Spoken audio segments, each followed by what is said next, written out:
list. The 5-time champion winning, that's the squad. Mention Dallas once and they know who we are. The infamous star, his shine brighter than any. Then turn your YouTube on and just start listening to Henny. You know what he spit is legit facts and stacks. Breaking down the cash that's buried all in the contracts.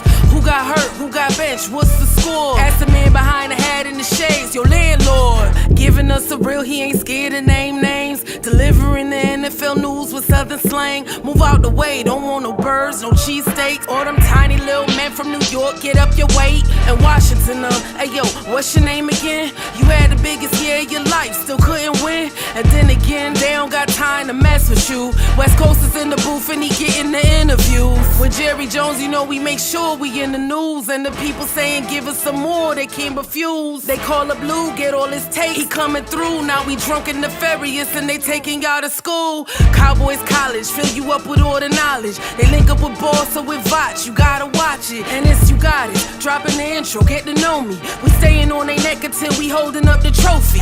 Again, yeah. You don't know half the stuff that was happening. You already know what it is. Playing for the Cowboys is different. Yo, big up HTM Sports. Landlord from Alabama and West Coast Cowboy. No matter what they say. Giving you the best of Cowboys convos, Cowboys news and everything that's going on in and around the NFL. The only thing else I got to say is, how about this Cowboys? You better tap in,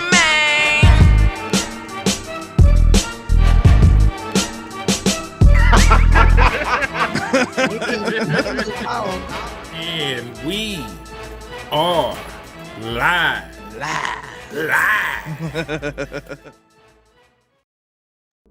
Yeah, man, and we is live. What's Gucci with y'all, man? This is Cowboys UnCut, the most unadulterated, unfiltered, uncensored Cowboys content in North America. There might be some shit in Germany a little bit more X-rated, but, you know, we up there at this point. You know, so salute to everybody out there, man. Salute to my brother, West Coast in the building with me. Salute to everybody out there supporting the content, man. We live on multiple platforms right now. Wes, what you got going, cuzzy? Hey, man, I'm good, man. I'm having a great day. I just got off a live, so I'm all juiced up right now, man. And, man, I'm going to tell you this right now. It was that You Got Us that was spitting that right there, that verse. Mm-hmm. She got to do. If she on here right now, I'm telling you this right now. This is coming from Landry. You know what I'm saying? This is coming from Landry.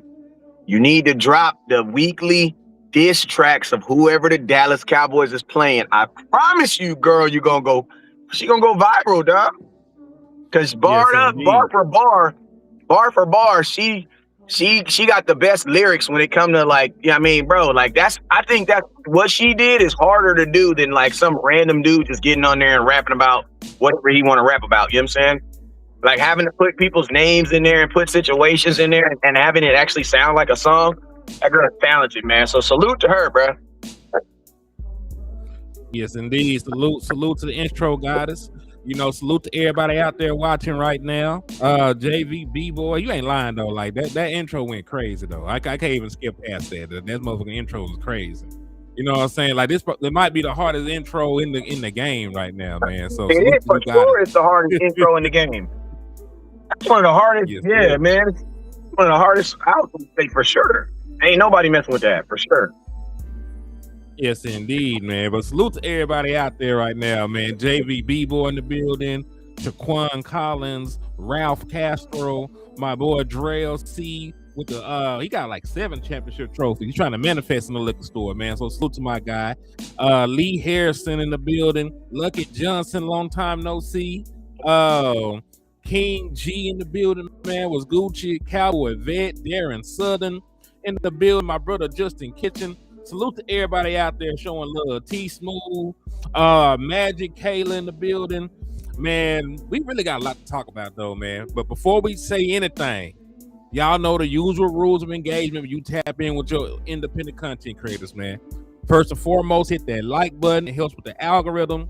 Hit the share button. That's an open invitation for everybody else to come in and consume the content with you. And hit them cash apps and super chats. See, apparently West Coast has got so sedity, he don't need donations on the cash app no more because he ain't got his in his name. But you can send all the money to me if that's the case. No, it's not. No, it's not. It's not. I ain't got Sadiddy. It's just you. Cash App ain't playing with me right now. So I gotta get my life. I gotta get back. You know what I'm saying? I got a crazy email letter from them last year, and since then I ain't been able to rock with Cash App. But I do got Zelle that I will be putting up. So if you got Zelle, I can put my Zelle up for sure. Yes, indeed. And listen, we're doing raffles right now, man. We're doing a jersey raffle. Yeah, so man, if you send $5 holla, you will get a raffle entry. If you send $20, you will get 5 raffle entries. And we're gonna run it all the way to the end of the draft. You might get lucky, and that young prospect you've been in love with for the past 2 years might be a Dallas Cowboy. If you've been rocking with David Bailey this entire time, you might be able to get you a David Bailey jersey. You've been rocking with Ruben Bain, you might be able to get you a Ruben Bain jersey. If the Dallas Cowboys shock the world and get a running back, you might be able to get a Jeremiah Love jersey, man. So hit the cash outs, hit the super chats. Every $5 get you a raffle entry, man. We're gonna run it all the way until after the draft, man. So y'all tap in and support your content creators, man. Hey, and that's I put my Zelle. I put my Zelle up there too, so that's my Zelle right there. Bet it up. All you gotta do for your Zelle is put your email. Yeah, you can either do it by your email or your telephone number. I was doing my telephone number, but then I have 50,000 people calling me or texting me while I'm live. I don't mind people. I don't mind people. People who got my phone number, I have no problem with you calling. I just be having a problem when I'm in the middle of a live and I see a number I don't know and I answer and they be like, "Hey, West Coast, what's up? What's up with such a on the show?" Like you see me live right now. Why you calling me? You know what I'm saying? So for sure. But yeah, man. Well, let's go ahead and jump into the content, though, man. We got over 70 people in the building. We ain't gonna keep them waiting too long. We just gonna talk about what we talking about, man. So, hey, real quick, let me go through this real quick. Hey, if I say your name, I need you to hit that share button. And listen to me, we ain't doing shares. I need y'all to do share button and subscribe. I need you to subscribe to the content. Subscribe to the content. I have your chime. You know how we do it. Hit me up. I got something for you. Hey, Darren, hey, appreciate you for that too, because I need all the love. I need all the chime I can get too. So I put my chime up in there too. My chime is real easy. It's just West Coast 1482. West Coast 1482. So chime work like a mug. Yeah, I'm in Cash App hell because I ain't in purgatory. I'm all the way in. They ain't messing with me. So hey, Darren, hit that chime. Appreciate you. Daryl C, appreciate you. Maggie, appreciate you. Vaughn on Facebook, just give me a share. Jeff Graham, give me a share, please. On Facebook, hit that Zelle. Israel Madrin, what's up, Israel? Appreciate you. Magic Carla, what's up with you? Hit that share button. Hit that super chat. Hit that subscribe button on YouTube. JV Boy, you do the same too, please. T Smooth TV, please do the same for me.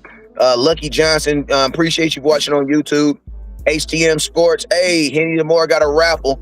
Hey, everybody, listen to me. You're gonna watch the show. You're gonna support the show. You might as well win something for the show, right? There you go. There goes your opportunity. There goes your opportunity. What's up with your aunt? Cowboy Vet, what's up with your Cowboy Vet? Appreciate you. I'm a Cowboy Vet myself too. Air Force on mine. You know what it is, man. Anthony Sherrod, what's up with you? 37. Appreciate you. How many people we got up in here right now? 76 across all platforms. 76. Hey, I need 30 more people up in here, man. We need, we a totally different beast when we got about 100 people up in here. So I need 30 more people. I need y'all to go share the content. If you on YouTube, share it to Twitter or X, whatever y'all calling it nowadays. Share the show with you. Listen, you really want to. Yeah, for real. And if you really want to piss somebody off, share us in your Eagles group because they love watching our show. You know what I'm saying? Just hit that like button, hit that share button, support the goddamn content. Let's go. Yes, indeed, man. So, Wes, I know you spoke on it earlier, but it's news, so we still got to discuss it, man, because they talking about doing something smart. It's not the usual thing when the Dallas Cowboys are accused of being smart football people. But apparently there is rumors that the Dallas Cowboys are internally discussing trying to make a move for a linebacker. names that they are talking about right now, because they were linked to Patrick Queen, and they must have looked at the tape, said he woke up sorry, and said hell no. So names they are linked to now in discussions. And listen, they ain't called the Texans yet. They ain't called the Dolphins yet. This is all internal. But they're saying, you know, Nick Harris is that they're having internal discussions about Azeez Al-Shire and Jordan Brooks. Both are phenomenal linebackers. If you don't know who Azeez Al-Shire is, he's a Pro Bowl caliber linebacker. He just had one of the better seasons of his career last year. He is the brain and the nucleus of the defense for the Houston Texans, who are one of the best defensive units in the National Football League. So, you know, that goes without saying. And Jordan Brooks, Wes, do you know that above a Pro Bowler is an All Pro? You know that, right? Like above a Pro Bowler is an All Pro. Yeah, Jordan Brooks was an All Pro last year. He was one of the best players in the National Football League, regardless of position. Right? Jordan Brooks was like that. So I like the fact that they're even discussing this, because this is a big boy move. If the Dallas Cowboys are able to land either one of these guys, you know, I'm talking so crazy to people. I'm not even worried about nothing else after that. If the Dallas Cowboys are able to get a linebacker, a middle linebacker of this caliber, boy, I'm talking crazy. I don't understand what we draft no more. Line it up and let's play. Line it up and let's play. We get a middle linebacker that's goddamn good. And I'm not saying that we just don't need nothing else, but man, the fact that I can trust a grown ass man to run my defense, like shit, that make me sleep better at night. I ain't gonna lie to you, bro. I mean, this my thing on it. Like, you know, I love the fact that we're actually being connected with good players. You know what I'm saying? Because you know, we love trading for dudes that you got to find out who they are when they get to Dallas. You know what I'm saying? You be like, who? You know what I mean? And then we be the butt of the whole NFL's jokes and memes. You know what I'm saying? Like, so, like, you know, like, because the last big trades that the Cowboys did, a lot of people didn't agree with them until the players got on the field. Like Amari Cooper. When we first traded for Amari Cooper, people were saying we overpaid. You know, when we traded for George Pickens, people were saying that the Dallas Cowboys didn't necessarily overtrade, but we weren't going to get. You don't give that up for a second for a second receiver or a third receiver. You don't give that up for a guy that ain't got over 800 yards. This is what happens. You know, this is actually be a trade where, as if the Dallas Cowboys are trading for guys that you guys probably don't know them because they don't play for, you know, primetime teams, but the NFL knows who they are. And the NFL has shown by accolades and by all pro nods and things like that they understand who they are and what they can do. You know what I'm saying? Mm-hmm. And I just, you know, I like it. You know what I mean? But, you know, for me, you know, even though they're looking at both these guys, the Dallas Cowboys can't see both these guys as the same, because they're definitely not the same player. They're definitely not the same player. Like Jordan Brooks he's in a whole nother world. Like, he's in a whole nother world. Like, my boy Azir is listen, Jordan Brooks should be your number one guy that you should be trying to trade for right now. You should have been trying to trade for him over Queen, to be honest with you. You know what I'm saying? To begin with, you know what I'm saying? But you know, maybe, you know, I ain't gonna lie. I always tell people teams typically don't divorce, you know, their middle linebacker. It's like, it's just positions that teams just don't ever trade. It's like middle linebacker and your center. Like, you just don't get rid of them dudes. They'll get rid of quarterbacks before actual quarterback. You know what I'm saying? Like, I'm pretty sure the Cardinals still got the same center from last year, but they ain't got the same quarterback. I'm pretty sure, did Miami keep their quarterback? Did they center? Nah, Tua gone. I don't know if they kept their center though. Well, exactly. You know what I mean? Teams will get rid of their quarterback before they get rid of their center and they middle linebacker, simply because they're just hard positions to replace, man. So, you know, the only reason I think that Brooks is even available because of the circumstance of what's going on, you know what I'm saying? Because they're tearing the whole thing down. Like, they'll be the Miami Sharks next year before they be the Miami Dolphins, because you ain't gonna recognize nobody on that team next year. You know what I'm saying? But in my pecking order, Jordan Brooks should definitely be the number one guy, because anytime you can get an all-pro, and I'm not talking about a guy that was an all-pro, a guy that is mean currently he is an all-pro. Like, but you know, all-pro is such a big old thing. Do you know that once you become an all-pro one time, they basically refer to you that as your career almost? You know what I'm saying? Like it's almost you are an all pro. You know what I'm saying? That's how big it is. So, you know, for the Cowboys to be open to trade, for him, I love it. You know what I'm saying? This dude had 180 tackles last year, man. That is ridiculous, bruh. That is ridiculous. 99 solo tackles. Freaking 89 assisted tackles. Like, bro, 99. Like, I love Azir too, but Azir had 100. He had 104 total tackles. Freaking Jordan Brooks had 99 solo tackles by himself.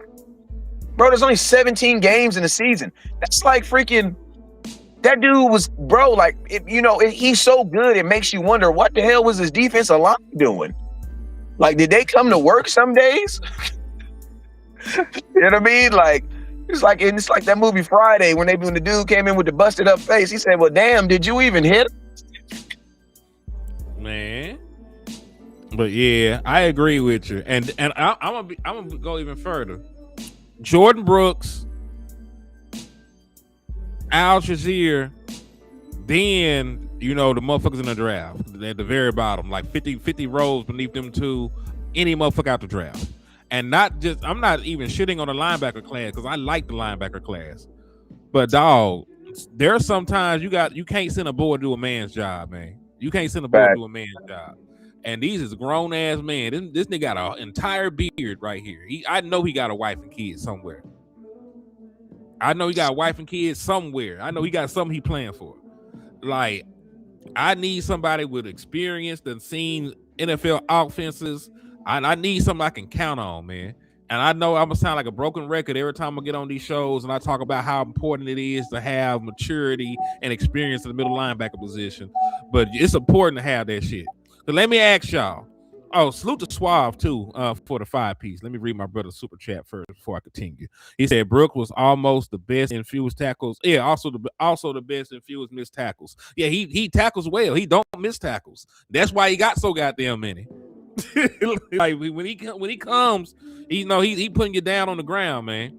He putting you down on the ground. So yeah, salute to Suave, man. Suave, they got you a raffle entry too, man. If y'all want to be like Suave and get a raffle entry, you can hit the Cash App, you get the super chat. Every $5 you send is a raffle entry. You send $20, you get 5 of them. But I appreciate y'all good people for the love and support, man. But yeah, man, like I'm gonna sound like a broken record until they do something about it. But when you look and you sit back and you think about Super Bowl defenses, you're not going to see no goddamn rookie middle linebacker. You're just not going to see no rookie middle linebacker. When you look at the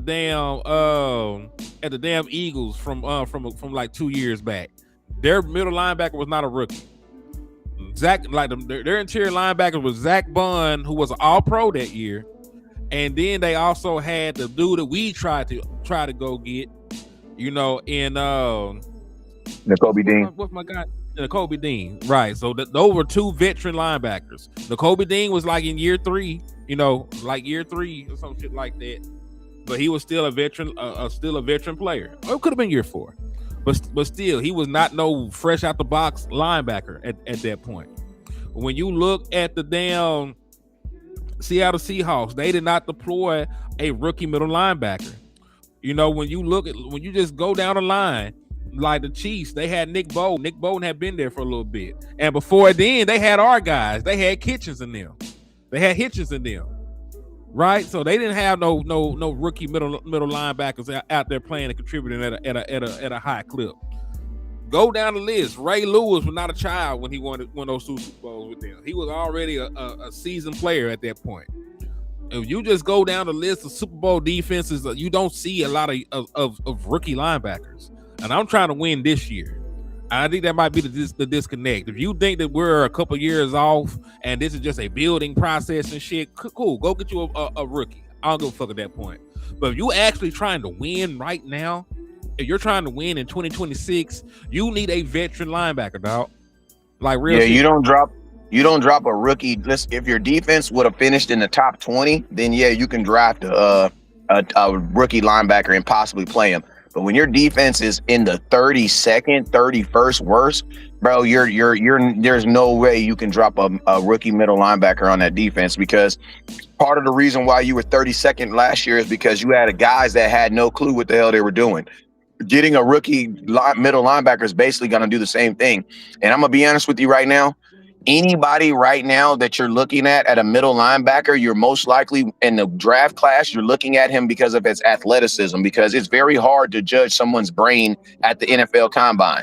So you're not even judging off of what you need him to actually do. Like, listen, we've had a bunch of athletic linebackers, and guess what? They were really athletic and could run side to side, and guess what? They didn't work. Because we don't need athleticism. Now, why you guys think whenever we think about linebackers for the Dallas Cowboys, what's the name that we always think about? Sean Lee. Sean Lee was not known for his athleticism. That's not what he was known for. And he didn't even start his rookie year. You know what I'm saying? So what you're thinking about when we got to make sure that when we're looking at these draft kids, you're looking at a Sonny Styles and you're saying, I love him. He can run. He can do all this other things. But that's not what your middle linebacker is going to be doing. You know what I'm saying? Your little linebacker is not going to be, he's not going to be getting all these blitzes and getting all these things. That's not the job of a middle linebacker. The job of a middle linebacker is very, very boring. You know what I'm saying? So it can't really be judged based off of what you can see at the combine. A middle linebacker's greatest tool has to be he's smart and intelligent and knows how to understand and diagnose plays. And that's like an offensive lineman, man. You have to actually play in the NFL to get that experience. You can't get that experience coming into college. Like, I don't think, to be honest with you, man, like, I don't think there's ever really been, obviously every year we say there is, because that's what mock drafts are for. That's what drafts are for. You know what I'm saying?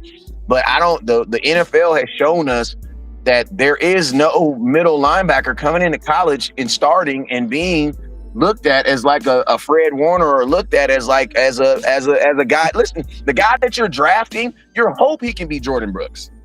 You're hoping he can be Jordan Brooks. So why not just get Jordan Brooks? What more? If you got a middle linebacker and he did what Jordan Brooks did in the draft, you're like, oh my God, we hit. So why not just get the guy who's already doing it instead of hoping that a guy can come in and learn and do all this other stuff? You can't do it, man. And then, like, I call it OJC. You need on-the-job coach.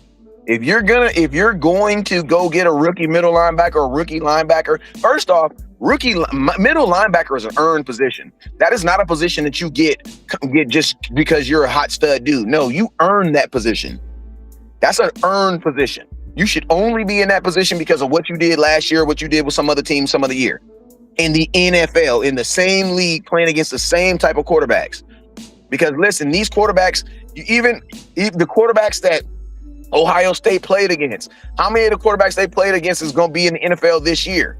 Not very many. Why? Because you're going to be playing against veteran quarterbacks. So you need a guy who already knows what the Joe Burrows are going to do, what the Matthew Staffords are going to do, what the quarterbacks from these quarterbacks that we're going to play this year. Like, we not playing. If you look on our schedule, I don't think we're playing any rookie quarterbacks this year. Like, I don't think anybody's like. I think Arizona might be the only team that might go get a rookie quarterback. And we lost to them last year. I think they said the same dude that we already lost to gonna play for him. So I think we might play Jacoby Brissett again. Yeah, and I was gonna say, and they don't even count because we lost to them last year. Yep. Matter of fact, let's look at this linebacking room. And when we do this, I want y'all to only look at the people labeled ILB and RILB. And that, because we're in a 3-4. So we got a left interior linebacker and a right interior linebacker.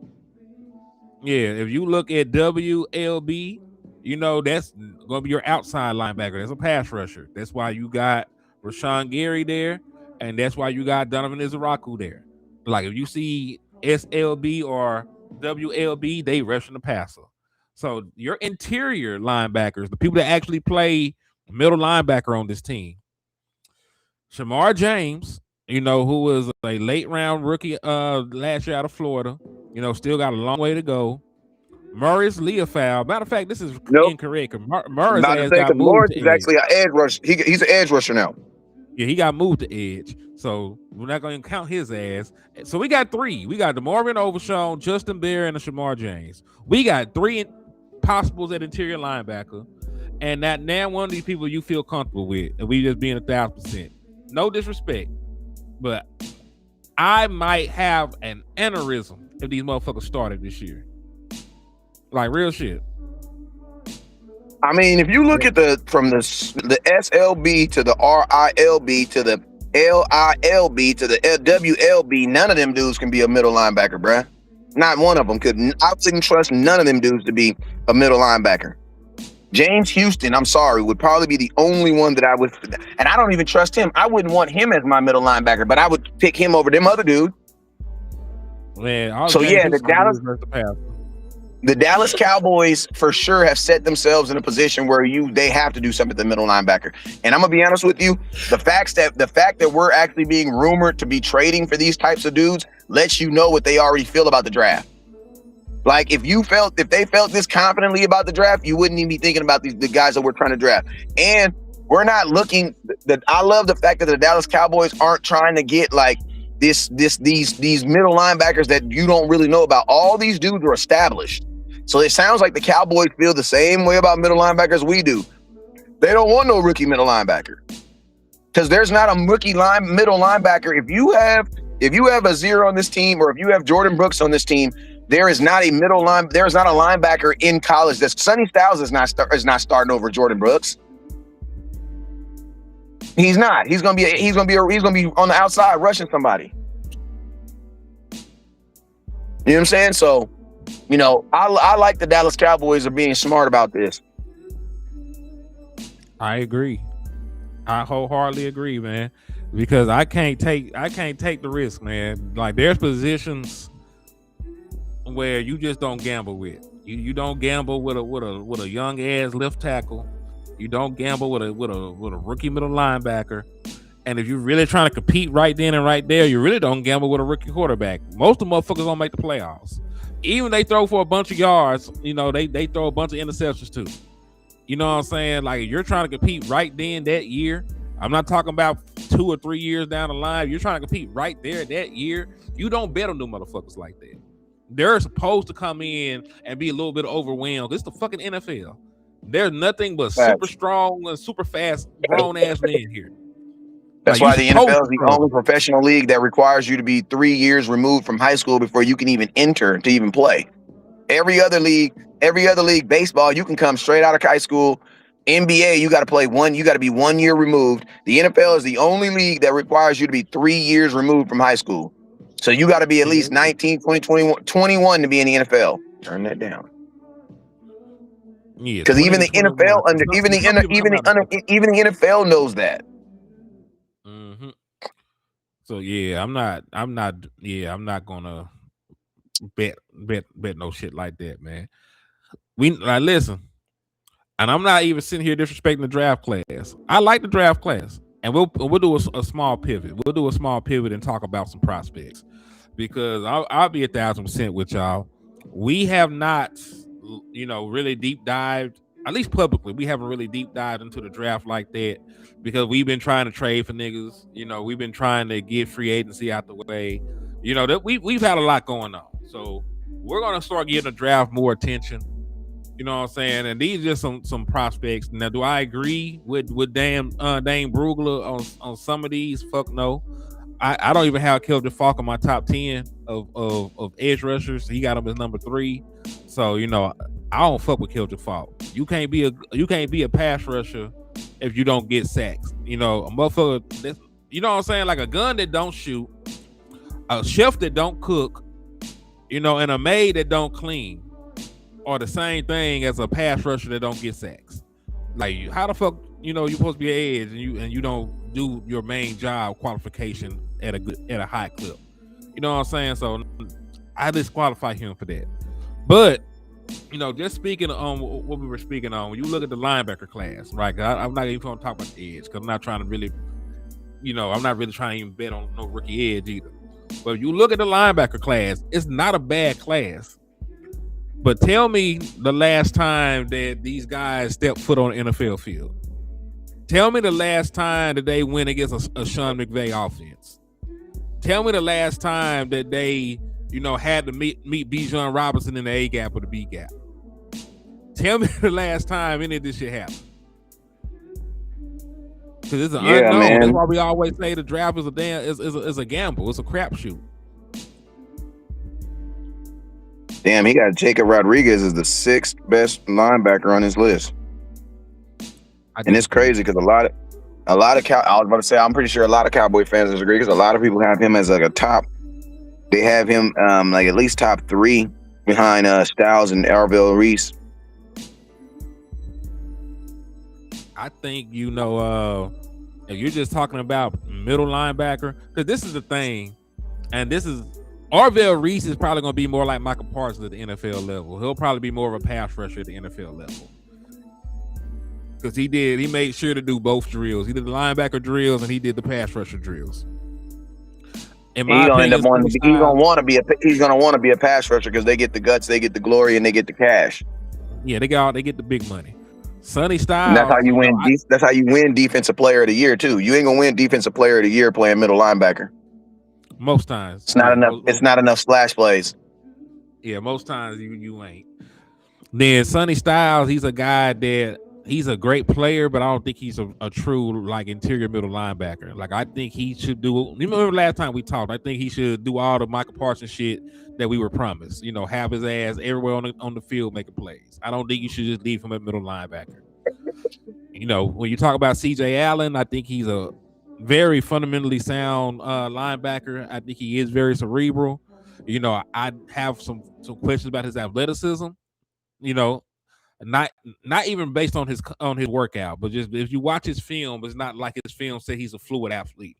Like he reads and reacts well, he hits hard, he takes on contact. He's great in run support, but he's not like this. I'm gonna leave him out there on third down. Like you probably want to take C.J. Allen ass out on third down. Right, I can go through and talk about things that disqualify some of these guys. I think Jacob Rodriguez is the most complete linebacker. I think he sees it well. He has enough athleticism, to read and react and make the play. I don't think you got to take him off the field in coverage situations.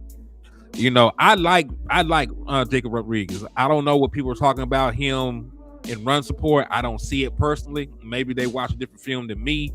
I think Jacob Rodriguez is a complete linebacker. Now, I also think you're in great luck because they don't have a first round grade on him. Like I know a lot of people are mocking him to Dallas at 20. This nigga got a 3rd round grade.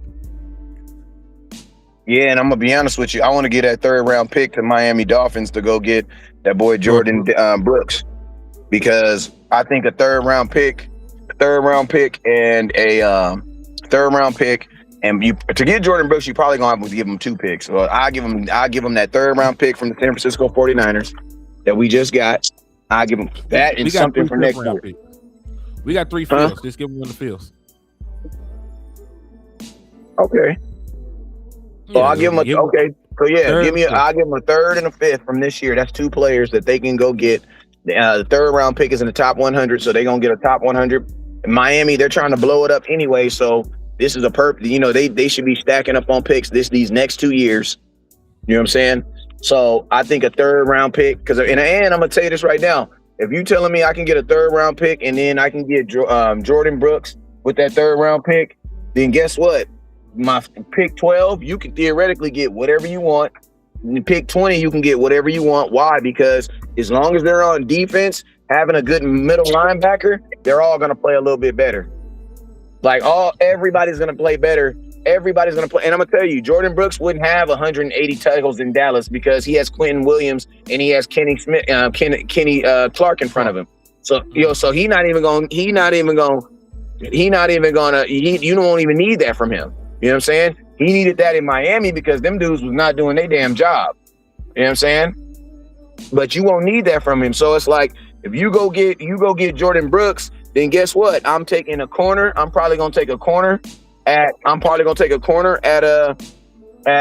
pick 12 or an edge rusher or whoever had but I'm probably going to take a corner and an edge rusher at pick 12 and 20. And then you telling me you got an all pro middle linebacker. You got an all-pro middle linebacker, as well as having a first-round pick corner and a first-round pick edge rusher. I don't see why your defense ain't better. Theoretically, your defense should be better. Now, if these dudes just all underperform, hey man, it happens in life. But on paper, you should look like a very improved defense. Just off those 3 picks alone. That's not even counting what you did in with the other dudes in free agency. Because I think Rashawn Gray gonna play back. I think a guy like Jordan Brooks will help him out too. I mean, Kenny Clark and Quentin Williams gonna help him out too. So it's a good match made because you got 3. You're gonna have 2 solid guys in the front that know what they're doing. Then right behind that guy, you're gonna have another dude that's solid and knows what he's doing. Then you surround those guys with playmakers. And when you get a rookie coming in on defense, part of the game is you want them to be playmakers. Why? Because their biggest attribute that they have right now is speed, man. It's speed and the unknown. So it's like I want to give me, go get a Brooks so you can for sure solidify what you're gonna do right there. And then then you can do whatever you could theoretically do what you want to do. You can take somewhat of a gamble because then you're surrounding these guys with guys who know what they're doing. But that front 4 and that middle linebacker has to be legit. That has to be legit. So let me ask you then, Wes. If we can do whatever we want to do, what if a motherfucker like Jeremiah Love is there at 12 and he done failed? Would you gamble on? And listen, I understand that you need defense, but we got an all-pro linebacker, an all-pro defensive tackle. I'm not saying that you can't spend the 20th pick on a defensive player, but what if Jeremiah Love is there at 12? Would you make that move? Because would be the best player on the board at that point. If he fell to 12, there's very few scenarios where he wouldn't be the best guy. I'm gonna actually throw a caveat out there. Before I would take Jordan Love, I would look at what's the best available receiver. And the reason being is because, man, they just gave Williams a 3-year deal worth $24 million. If you go look at the carry splits, the Dallas Cowboys, as much as they want to run 2 backs, we're still very much old school. That means one guy is still going to get the bulk of it. And I would hate. I go get Jeremiah Love, bro. I'm gonna split carries. Like, I don't want to split carries for him. If I'm taking a running back at 12, Williams, your number is about to go down, bro. Because I now have more invested in him with 5-year contract versus a 3-year deal. You know what I'm saying? And his rookie deal, I ain't gonna lie, Jeremiah Love at 12, his rookie deal would damn near pay him probably more than because I would think at 12 his deal is gonna be at least 35 million. So I would think you would have more invested in Jeremiah Love. So there's no way that I'm gonna be splitting carries with him, especially his rookie year. His rookie year, I'm trying to get him the offensive rookie of the year. You know what I'm saying? So that's the only reason why I believe that. That's the only reason why I say I'd be out. I wouldn't do it, just simply because you signed Williams, and if you gave him that money, the Cowboys they're gonna play the kid. And to a degree, Williams earned it, man. Like the way Williams ran last year, he earned the right for us not to be talking about a running back this year. 25 million. Yeah, he you know what I mean? 25 million. That'd be the rookie contract, 25 million. And overall pick. Because remember, it's not by position. It's not by position. It's by where you got drafted at. Yeah. Mm-hmm. So, that's 25 million over 4 years with a 5th-year option. And the other boy, his contract is 3 years at 24 million. 8 million a year. Yeah. 8 million a year. And then the rookie would be making about 4.5, 5. Hold on. Let me see the actual money for Javonte. Because you know how it's broken up and shit. You have like a certain amount of year that they actually keep you, and then the other shit we can get out your contract at any given time. I mean, on a 3-year deal, you ain't got too much wiggle room on a 3-year deal. Shit, they probably gave a nigga most of his money up front. Let's see. Cowboys ain't gonna do nothing like that. They too scared of a kid getting injured, and they already got that money. They already did it. That's why you can get out Jake Ferguson a contract next year. You can get that's why. No, but I'm saying with the running back though. Oh, you talking about with a backer in general? Yeah. All right, let me see what his guaranteed money and shit looks like. So this year, you know, you can't do shit with it. But let's see about next year. Okay. Like if you get Jeremiah Love, bro, I'm trying to give him most of every carry. Like the only thing I'm trying to find out from Jeremiah Williams is can you catch the ball out the backfield? Yeah, I would trade this nigga for a 7th-round pick at that point. Because even right now, if I traded him, it will only be one. Let me see. It'd be like $7 million in dead money, and then we'd be saving almost $20 million against the cap. So they can get out that nigga contract. I wouldn't want to though, man. The dude averaged 4.8 yards per carry last year, man. Like that. Man, Jeremiah Love, one of the best running back prospects ever. I don't know about ever, but come on, man. Running back is we come on now. He went to Notre Dame, man. I know, and he ran their ass to a national championship game. Notre Dame don't go to no national championship games, nigga. Yeah, but look what Austin Gentry. Look at Austin Gentry did. Look what Austin Gentry did. Austin Gentry ran Boise right into it too. And look how his first year he ran into the playoffs. They got smacked. I know, still, but that was the playoffs when they was still 14 playoff though. So that was still one of the top 4 teams in the league. You know what I'm saying? Man, I just feel like they were a small school bid, man. That's the same reason whatchamacallit made it in. They had to put somebody in. It wasn't like they earned the shit. They wasn't no juggernaut, no shit like that. They got in because they were in the Mountain West. And one of the small ass schools got a bid because of the contracts. Well, what this man did at a storied program, putting them niggas on their back and running their ass to the national championship game, and then doubling back, you know, have another productive season, you know, like that speaks volumes, man. And I'm not even the biggest proponent of Jeremiah Love. Because if somebody fail, I would rather like David Bailey fell to us or Ruben Bain fell to us. But like if he is there, I love Javonte, but he is bigger and faster. But listen to me, I believe it too. But I'm just saying, I would not draft Love for him to split carries with Williams. So one of them has to go. It's not even a hard decision. That's like saying like, hey, we just had Derek McFadden run for over 1,000 yards, but we finna draft this nigga named Zeke. That's the way I look at it. Like you get a fire-ass running back like that, explosive, don't give up shit in pass pro, can catch out the backfield. Cause there's not too many of those complete backs when you really just sit here and think about it. Like sometimes they fast, but they ain't got the size. They can't run between the tackles. Sometimes they big and can run through the tackles. The motherfucker slow, you know, as molasses. You know, they might be able to do two or three things good, and they can't pass pro. Like when you get guys like Zeke and Bijan Robinson and shit like that, you gotta take it. And I don't even think I believe it. I believe it, but I'm just saying, man, I don't want a Tony Pollard and Zeke situation. I don't want that. I don't want us. Like, I don't want that. Like, I want, if you're gonna invest that type of money and go get him at 12, then we need to be figuring out immediately a way to get Javonte Williams off the team. Period.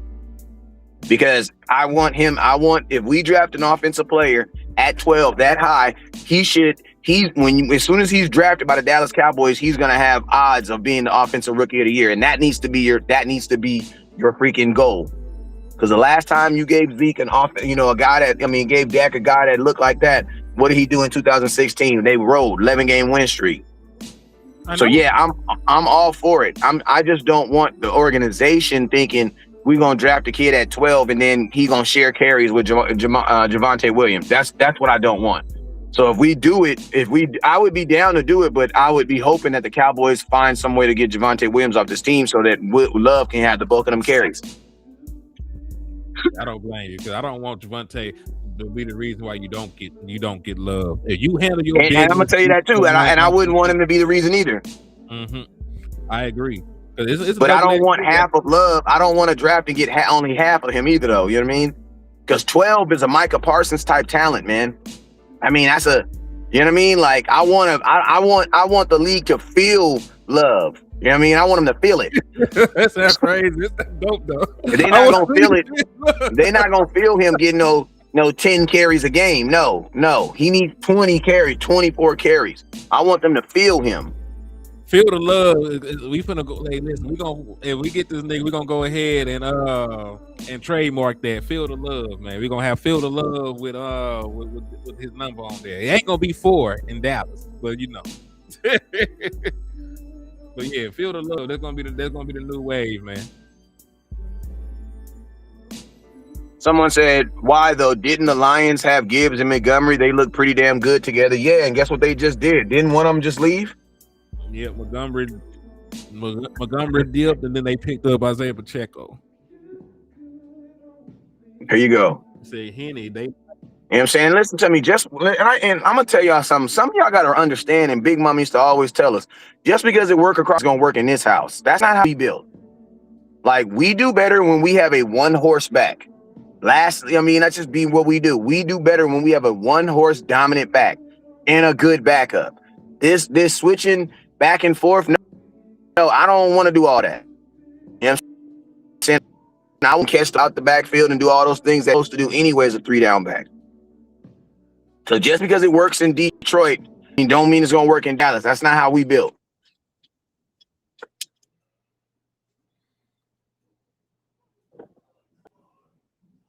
I'm curious. Hello? Oh, I thought you. Yeah, I thought you get up. Nah, hell no. We cooking nigga.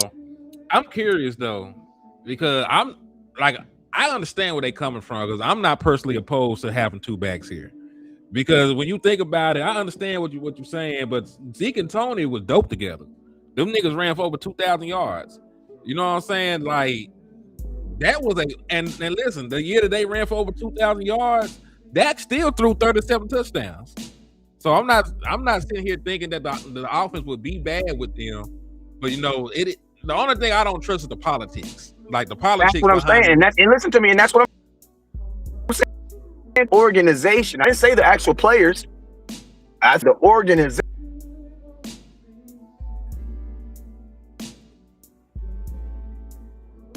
Are you still there? Cause you about to cut out. I think you about to cut out. Yeah, I'm still here. Okay. Cool. Yeah, now they get to playing politics, and you know, like, well, we spent the 12th overall pick on Love, so we gonna fade Javonte out. Like, Javonte might get in this bitch and cook, you know, alongside Jeremiah Love. You know what I'm saying? And that might be the issue. Like, and that's really gonna come with down to Shotty. If Shotty can manage it, then fuck it. If Shotty can maneuver that political background with the front office, and he can just stand on his principles and run the plays the way he wants to run them, feature the back, still get the ball to the wide receivers, then cool. But I would be remiss to act like there's not, you know, politics and jersey sales and contracts and shit that play a part in some of these decisions. You know what I'm saying? I'd be crazy. At least in Dallas it does. Mm-hmm. At least in Dallas it does. So you don't draft the running back at 12 to split carries. I mean, listen, Gibbs split carries its entire time here at this point, though. He's been splitting carries his whole career. This is going to be the first time that he's not going to split carries. And I think they drafted Jahmyr Gibbs high as a whole. Remember, matter of fact, Wes, me and you went to that draft. And we're never going back because of this shit. But John Robinson and Jahmyr Gibbs were off the board way before we even thought about drafting.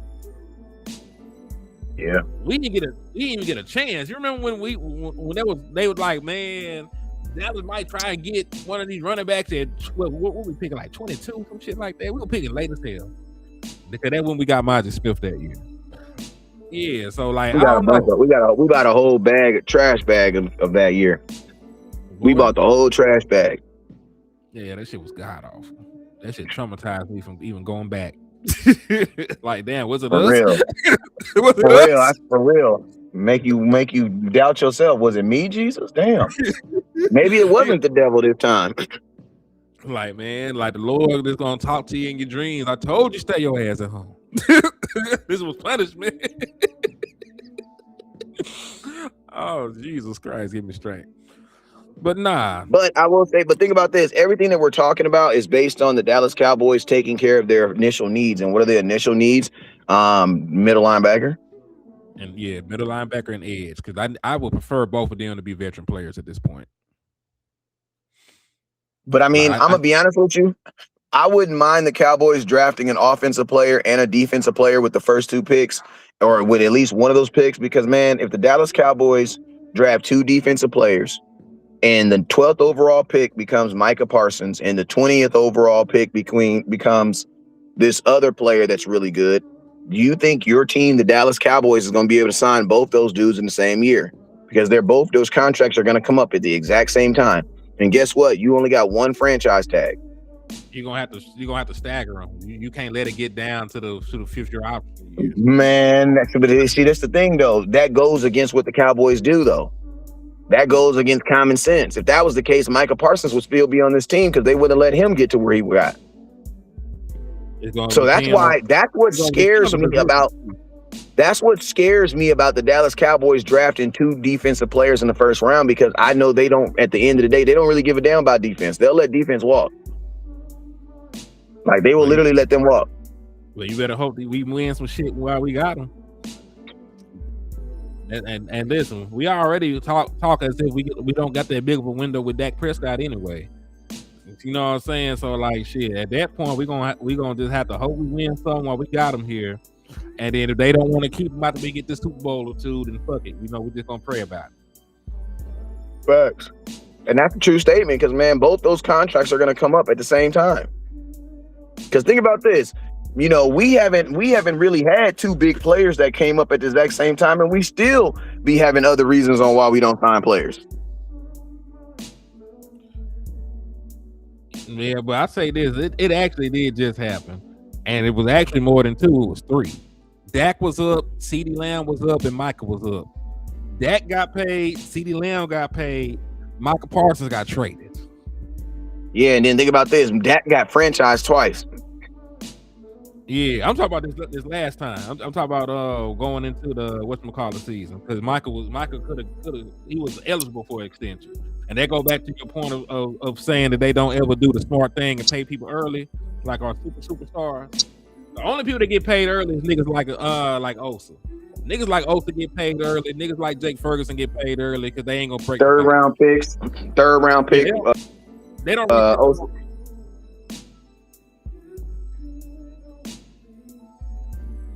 Exactly. Hello? They don't. Yeah, I'm here. Can you hear me? Yeah, I can hear you. I'm here. Okay, cool. Yeah, they get paid because they don't reset the market, because they get whatever change in Jerry Jones' pocket at the time. They got a little bit of lint in that motherfucker. They just drop it in their hand. Them contracts don't take all that. That's why they love to do them, rush to do them quick. But a contract like Dax and Micah Parsons and CeeDee Lamb's, like shit, they break it the bank, and they know that they dope, and they know what they worth. So like hell, it's always a fight with the Dallas Cowboys. Yeah, and then like with like Dak is going to end up making more money the way that they did it wrong anyway. Because if you would have just put him on a big contract for 5-6 years a long time ago, you would have only did one deal with Dak. Now Dak then got 3 different contracts. You know what I'm saying? So it's like he had a rookie deal and 2 extensions. Like the dude's only been in the league 10 years. How is that possible? Because the Cowboys keep doing these weird deals. You know what I'm saying? So the Cowboys are actually doing it to themselves. Like they're actually doing it to themselves. You know, so I mean, that's what you always with the Cowboys. Unfortunately, you got to always think like that, because that's how they think. You know what I'm saying? They think they're gonna ask themselves, okay, if we draft a guy at 12 and he actually bees who we think he's gonna be, then are we gonna want to re-sign that position? Because I'm gonna tell you this right now, like. Micah Parsons, I want to bring him up, but Micah Parsons is definitely a good example of that, because Micah Parsons you got exactly what you thought you were getting. Like he gave you exactly what you thought you were going to be getting. And the Dallas Cowboys weren't able to get a contract done with him. You know what I'm saying? So, but the Cowboys that's why I think the Jordan Brooks deal makes so much sense for the Cowboys, because like, bro, for a 3rd round pick, and possibly a fifth. You get an All-Pro. Re-sign him halfway through the season. That sounds like a deal. That sounds like something the Cowboys would do. Like when you start telling me the Cowboys are going to do something that they always do, I feel comfortable. It's when you start telling me the Cowboys are going to try something new is when I start being like, I don't know about that. You know what I mean? That's when I start getting nervous and start wondering because I don't. That's not how they really roll. You know what I'm saying? So. But if I would, like I said, my first on the trade talks would be Brooks for sure. And then if I can't get Brooks, then I go get the kid from Houston. I don't know how they feel about the kid, trading him to a Cowboys, considering we got to play them this year though. Exactly. That might be one hold up, but money talks, and unlike the Dallas Cowboys, people around the league when they know they aren't going to pay somebody. They usually move them and get something back in return because it's better to trade them and get an asset now than to try and get a comp pick 2 years down the road. You know what I'm saying? Because Houston is not going to is just not going to re-sign Shazier when his contract is up because they got to work out a deal with a quarterback and they got to figure out a way to pay Will Anderson max pass rusher money. They got two huge contracts coming up. Right, they're not going to resign Alshire. He's on the other. He's going to be past his prime pretty soon. Same thing goes with the Miami Dolphins. You just blew it up. You done blew everything up. You got rid of Tyreek Hill. You got rid of Jalen Waddle. You got rid of Tua. You got rid of Bradley Chubb. Like you got rid of all your other big money contracts. It do not make sense to keep Jordan Brooks there if you're trying to get people off your books and be bad because you want your picks to be super high so you can get a replacement. You're in the running to get Arch Manning right the fuck now. All you got to do is be sorry this year, and then you could probably draft Archie next year, and you can have a whole rebuild at that point. But you don't want good players on your football team. You're going that approach. So ship them off. So I think that's the one thing that plays in our favor. Houston financially. Are incentivized to move Shahir, and then Miami, tank wise, are incentivized to move Jordan Brooks. So that's why. And think about this: Shazier is cheaper than Shazier. I mean, Brooks is cheaper than Shazier because Shazier going to be on the books for $11 million this year. He's actually costing Houston 3 years, 36, where Miami's only paying 3 years for 28. And then they restructured Brooks, so his money is only $7 million. He's only gonna cost you $7 million this year. That's the price of an NFL kicker. Yeah, man. Exactly, because they need him and they waste money on injured players. Oh yeah. So yeah, man, I definitely I do it in a heartbeat because the man only gonna be 29 years old in October. Like, not only would I matter of fact, I might even give this man a 1-year extension when I bring him in here. I think he might be in the last year of his contract. They both are. Yeah. So yeah, like Brooks, you're gonna play for me at 29 and 30. You know what I'm saying? And if shit goes well, I might give you a little money to stay around at 31. No, we're gonna go with a pay as we go basis. I know for a fact I need you this year and next year, so I'm gonna trade for you. I'm gonna give you a little bit of money. And that's extra money up front too when you sign a new deal. Make it a little happy, and then we'll review how you play after these 2 years or so. But I think it's a win-win for both people. That 1 year deal is called the franchise tag. I was saying that on my show today. I said, man, I bring Brooks in, and this would literally be one of those situations where I would literally bring him in this year, let him play on that 7-year deal that he got in this year, and then I would franchise tag his ass next year. And guess what? When you look at, I think the franchise tag for a middle linebacker probably be like a dub, 20 million. So then you take 20 plus 7. What's that? $14 million, $13 million for 2 years worth of service, bro. That's a good because that's how the Cowboys gonna look at it. They're not gonna look at it. Oh, we paid you 7 this year, and we're gonna franchise tag you and pay you 20 next year. 7 and 20, that's too much. No, they're gonna take 27 million divided by 2 and be like, dang. So theoretically, we only paid you $13 million for 2 years per year. That's winning. That's winning. And then guess what? The dude's 29. You know what I'm saying? To me, he'll be turning 30. So it's like if you want out the contract, you can get out the contract then. And I'm gonna tell you this right here. the year that Archie Manning comes in, there's going to be a bunch of other quarterbacks. So guess what? There's a bunch of teams that are going to be tanking for quarterbacks that year, but there's only one Archie Manning. So guess what? One of them teams is going to get him, and the other two teams are going to get the dude that they think could be Archie Manning. So that year, you have to expect that there's going to be a run on quarterbacks that year. Right? There's going to be a run because there are going to be multiple teams that are going to be tanking for Archie. But there's only one Archie. Only one team can get him. So What are those other teams going to do? They're going to reach on quarterbacks. So in that draft, you're going to want... In that draft, whenever that draft for Archie Manning comes, you're going to want to be in that draft. Why? Because there are going to be other players that you would normally not get. Why? Because of quarterbacks. 3 quarterbacks going to probably get drafted in the first 10 picks. It's supposed to be a D quarterback class too. Hey, real quick, salute to Alpo Dog with the 10-piece though. My boy said, much love, dog. He's great hearing from West Coast, giving things to Way. Love. He is transformative pick. The NFL requires 2 backs, if not 3. Well, I'll say That's this the NFL, much. but that ain't the Dallas Cowboys. So let's ask the question. I know what the Dallas Cowboys do. I get it. I understand. I understand what they do.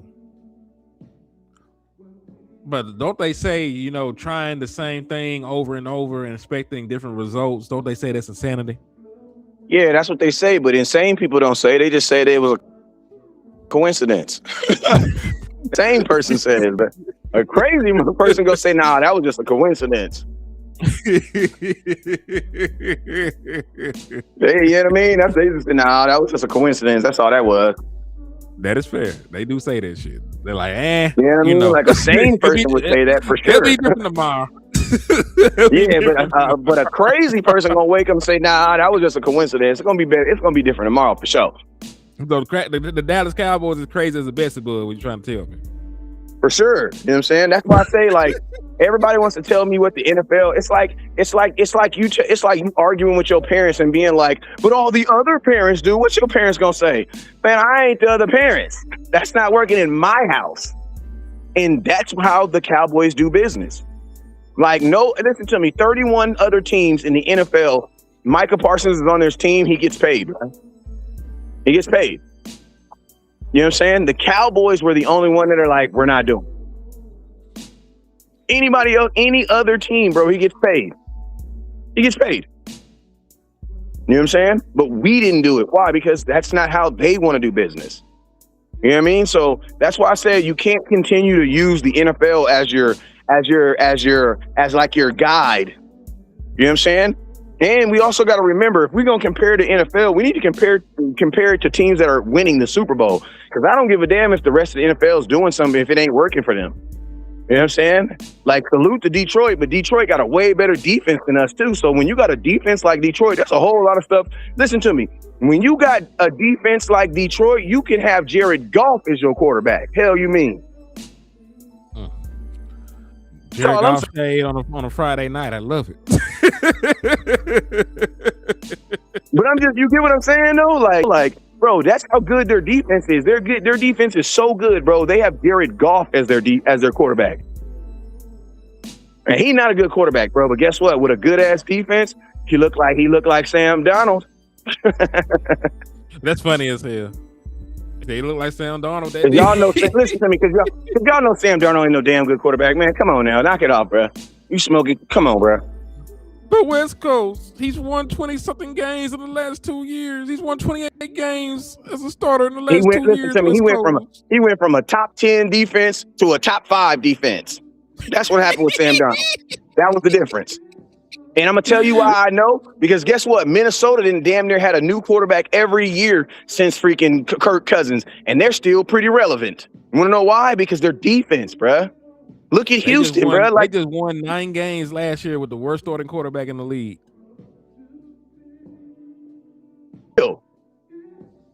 And he was a top 10, 12 pick or 11 pick or something. They defense so good. And then we got Kyler Murray. And they upgraded their quarterback just by Kyler Murray. And people are already saying that Minnesota is going to be the team to beat. Want to know why? Because they're thinking about that defense, what you can do. You know what I'm saying? Mm-hmm. You put And Dak listen, Prescott on the Detroit Lions. You put Dak Prescott on the Detroit Lions. They win a Super Bowl 2 years ago, or last year, whenever that year they was rolling, for sure. They're gonna make a couple more plays than Goff did, and that's why. For sure, and that's bro. why. For And that's sure. why Goff ended up out of L.A. It wasn't that he was a god awful quarterback. It's just Matthew Stafford. Even on the Lions, people could see he was going to make plays. He's gonna make more plays than him. You know what I'm saying? That just what it came down to. Somebody said Goff better than Darnold. Bro, they the same quarterback. It's just a different defense. They're the same defense. They're the same quarterback. It's just different defense.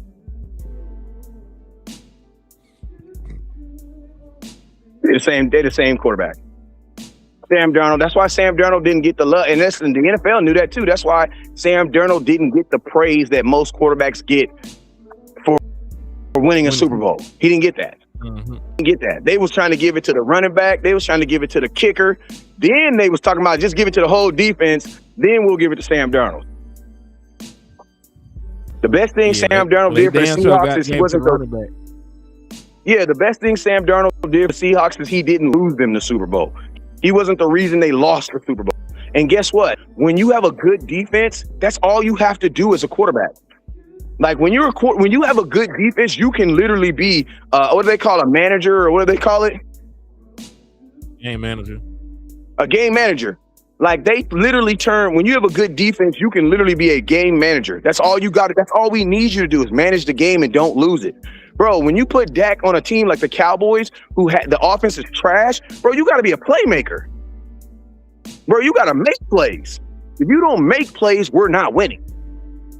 Like Jared Goff doesn't have to, like one of the reasons why Jared Goff doesn't need the top 5 scoring offense is because he doesn't need it. They don't got to score 30 points. Dak can score 30 points at home and still lose. Shit, it scored 40 and not win. You know We had what I'm a saying? tie with 40. We had a 40 piece, had to settle for a tie. And settle for a tie, man. Listen, I was on the internet and I was looking, and they were talking about like some of the greatest like debacles, like some of the greatest fall aparts in NFL history, and they had Matt Stafford in the Atlanta Falcons when they lost to the damn New England Patriots. And I posted on there, they're like Matt Ryan had one of the greatest, debacles in the Super Bowl. I'm like, bro, how is it Matt Ryan's fault that the defense gave up 28 points in the fourth quarter? Well, he could have kept scoring. What? Bro, he was up 3-24. He did his job. It was a meme at that point, 28-3. Like you up 25 fucking points.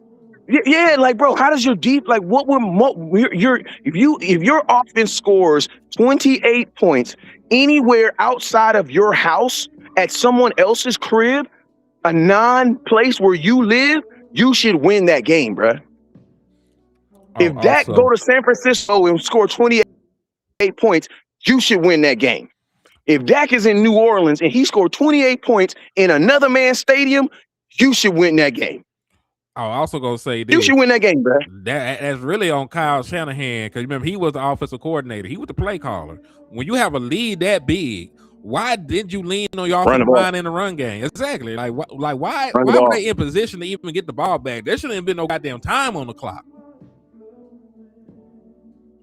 Yeah, run the ball. Somebody said, Vaughn said Trent Difford managed the Ravens. Exactly. Hey, you know what's crazy? If you go look at the top 10 defenses of all time, like that, there's these memes that people are putting out. It's like the top 10 defense of all times. There's only like 4 quarterbacks on those teams you can even name off the top of your head. Like, because you don't need them. Like, you don't need it. Like, your defense is only doing up 15 points a game, bro. Anybody can win. Anybody can be your quarterback. Literally, anybody can be your quarterback. That's why, that's why I'm hoping that, and I'm gonna tell you, man, the Cowboys go get Brooks, man. That's an all-in move. That's an all-in. That's what we trying to win right now, and we need more moves like that. Like I'm gonna tell you, you go get a guy like Brooks on your defense. That'll make a guy like George Pickens come to training camp. Wanna know why? Because he know this team's gonna be better, and he don't even play on the defense.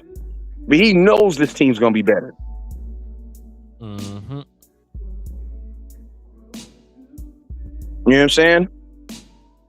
Real shit. But yeah, man, that's I heard, and just to speak on George Pickens, I heard Michael Irvin and Le'Veon Bell was talking yesterday, talking about, George Pickens should just come and play on it. And man, it's crazy, bruh. It's crazy, man. But the Cowboys at the same time, man, what's your thoughts on Pickens? What, talk about if he should play on the franchise tag? Well, should he play, and do you think he plays? Well, he probably nobody trying to miss out on money, because if he don't play on the franchise tag and they're not offering him a contract, then like the same thing that happened to Le'Veon Bell will happen to him. He will get fined. He won't get paid. He'll like the reason why Le'Veon Bell said he should play on it is because when Le'Veon Bell didn't play on it, it ruined his career.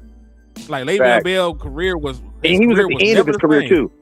He was technically almost at the end of it, because he was already he was a top back, but he wasn't really Le'Veon at that time. You know what I'm saying? Yeah, it fucked Le'Veon life up. You know what I'm saying? It fucked everything up for Le'Veon Bell. Because think about it. That happened 1,000 years ago, and Le'Veon Bell is only 34 years old. You know what I'm saying? That happened years ago.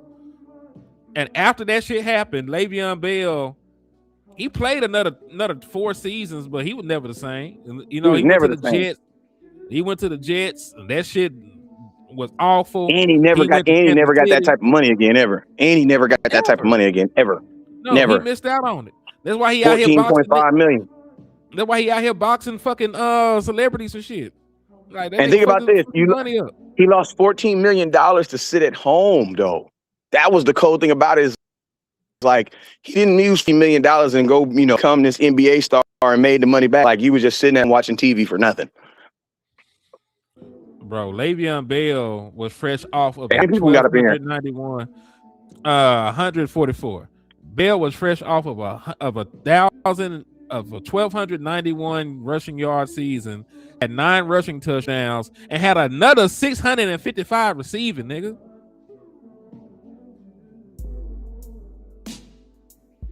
And they was trying to give him $14 million. And they was trying to give him $14 million. So, and listen, I understand the sentiment, because I want players to get paid what they're worth and all that other stuff. But man, Pickens, that's $27 million.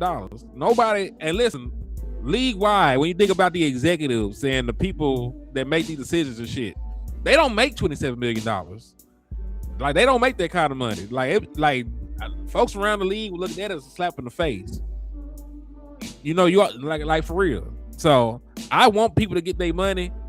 I want us to keep them long term. But like shit, I don't like, man, like it might fuck his career up if he try to sit out. Cause Jared the type of motherfucker that play chicken with you. Jared will play chicken with you. I'm gonna tell you this. The reason why I believe that he should play on it is because the Dallas Cowboys have such a good replacement if you don't, and that's CeeDee Lamb. You know what I mean? Like, because you got to think like this: if you don't play on it, CeeDee Lamb goes out there and he has the season which he normally has, 1,500 yards. Finally he gets, a couple more touchdowns than what he normally did. Then the Cowboys will have no value in you. They will feel like they have no value in you anyway. You know what I'm saying? So it's like George right now, he needs to for George Pickens, what I would be looking at it as, I'm playing for another team next year. So I need to get this $27 million in these stats and ball out. Because I don't think the Cowboys are going to give him I don't believe the Cowboys are going to give him a deal next year, but I think he will get the deal he wants somewhere else. And I'm just being honest with you. And that's because, like, if CeeDee Lamb would have had his normal season of what he missed, because CeeDee Lamb had 1,000 yards, but he also missed 4 games. You know what I'm saying? So if he would have had it, he averaged like 63 yards a game. So that's an extra 250, 300 yards. If he's at 1,300 yards with 8-9 touchdowns, George Pickens probably at like 1,000 yards, and he's less. You know what I'm saying? And I know the Cowboys are taking next to the race, and I'm not trying to diminish George Pickens. I'm just being a man who's been a Cowboy fan longer than he's been a Cowboy player. So, like, I think I'm more of an expert on Cowboy history than George Pickens is. And for the most part, we don't rewrite history. We're not we don't reinvent history. That's not what we're doing. You know what I'm saying? You're not gonna see nobody in our lineage that invented the light bulb. No, we're not doing that. You know what I'm saying? We pretty much just keep on doing the same thing over. So that's why it's really easy to predict what the Cowboys are gonna do, because they tend to do the same thing over and over. You know what I'm saying? And I think the Cowboys would have, even with Micah Parsons, like, I think the Cowboys should have did it the way they always did. They should have made Micah play on that deal and see if he didn't come to training camp and then franchise tag it. Now that you think about it, that's what they should have did. They should have played him the same way they play everybody else. But they tried to do something different with Micah and try to say, oh, we're going to try to pay you a little bit, pay you, do da-da-da-da. And guess what? It backfired and they ended up trading him. But it worked out good for him because he's making $46 million this year. I don't see how that worked out bad for Micah at all. Nah, I think Michael would have preferred to be in Dallas, but shit, $47 million spent anywhere. Man, Micah Parsons said out of his mouth, he preferred to be in Philadelphia. So I'm just being real with you. You can go look at that video right there. But he said as soon as Nakobe Dean left that he was out. He said that he literally said that out of his mouth. Micah Parsons, I'm going to tell y'all this right now. Micah Parsons, I love his talent, but he was not a good fit in Dallas. And I told everybody that when we drafted him. Like, I literally told everybody that. I said, bro, Micah is not going to get re-signed because of his talent. He's going to get not re-signed because of his personality. Bro, he was not a Dallas Cowboy type of guy, bro. Like, he was not. First off, Micah Parsons grew up with a daddy, so he was not about to let y'all bend him over and treat him like a female. The exact same thing the Dallas Cowboys tried to do to Zeke. And Zeke's daddy used to always tell me the Dallas Cowboys treat them other players who ain't got daddies different than the ones that do. And I really saw it. Because listen, when you grow up with a daddy in your life, you kind of know your worth, man. Because you got a man in your life that wants you to do better than him and wants you to get the best. You know what I'm saying? So it's easy to be like, hell no, I ain't doing that. Why? Because my daddy ain't gonna, man, I'm saying I'm doing that. You know what I'm saying? So it's like, yeah, that's why they got to fight. You know what I'm saying? But at the same time, that's why he had that personality that he had. You know what I'm saying? So that's why I told everybody, bro, like, what's going to happen with Micah? He going to blow up, that podcast, all that other stuff. That's not Cowboy, bro. Like, that's not Cowboy. And you remember Will McClay had the infamous statement when they were asking him about what he's looking for when he's looking for drafted kids. And what did he talk about? He talked about, before he even talked about skill set, this motherfucker talk about personality and making sure they're a good fit here in Dallas. He didn't say nothing about, oh, he a dog. He moves laterally. He can play this position. No, the first thing he said is, man, when we go kick it, is this motherfucker trying to kick it or is he trying to go be something else? That's basically what he told me. Man. You know what I'm saying? So that's like, and that plays a big factor. I'm gonna be honest. That's why Amari Cooper's not here. Like, that's why Amari Cooper's not here. Like, that does play effect in Dallas. That plays a huge effect in Dallas. Yeah, I agree. You know what I mean? They do look at that. But shit, it's been almost an hour and a half at this point. I do got some family shit. Yeah, I got to play basketball with my boy. Oh shit, don't hey man. You finna go hoop with the young ones. We've already had lower body injuries. So light shoot around, Wes. Don't try to dunk. Oh yeah, I know. I might just be shooting the ball. That's about it. We get up out the bed too quick. And then we never look down till the stars up. Yeah, peace, y'all. Holla at us.